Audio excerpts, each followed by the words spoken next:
Vanish carpet cleaning powder. Is it any good? Today we're going to find out. I've roped in my friend Henry to give us a hand with the cleaning. My hallway carpets are looking just a little bit tired and grotty where we walk in and out the door. So what a perfect area to test this on. I've taped it off and I'm just going to do the right hand side of the tape. Let's get into it. First thing they tell you to do on the packet is to vacuum the carpet. That makes total sense, so that's what I did. It then says to shake the bag well, which I did. And I got half of it down me as well. The seals on these things don't seem to be that great. We'll get onto that in a bit. After shaking the bag and dusting off my clothes, I started shaking the cleaner on the right hand side of the carpet that we're cleaning.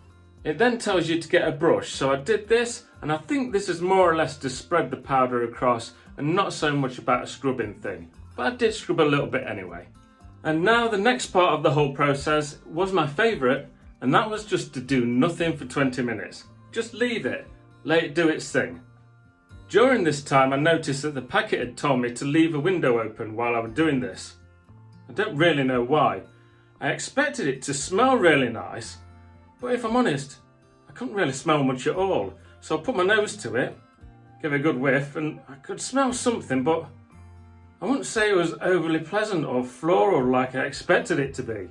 One thing that did get on my nerves is the packet design. I cannot reseal it once I've used it, so I wanted to put it in my cupboard for next time, and it's just going everywhere. Every time I move the packet, I'm like Ansel and Gretel with Vanish powder. It's just awful, rubbish design.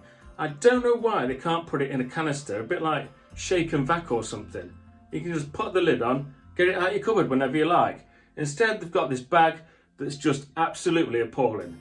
But anyway, if it leaves your carpets nice, it's not a problem. 20 minutes later and I'm back to vacuuming the powder up, and let's see the results.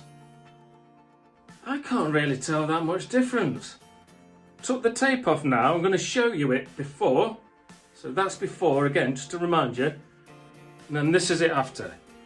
Please put in the comments if you can spot a difference. In real life, I really can't.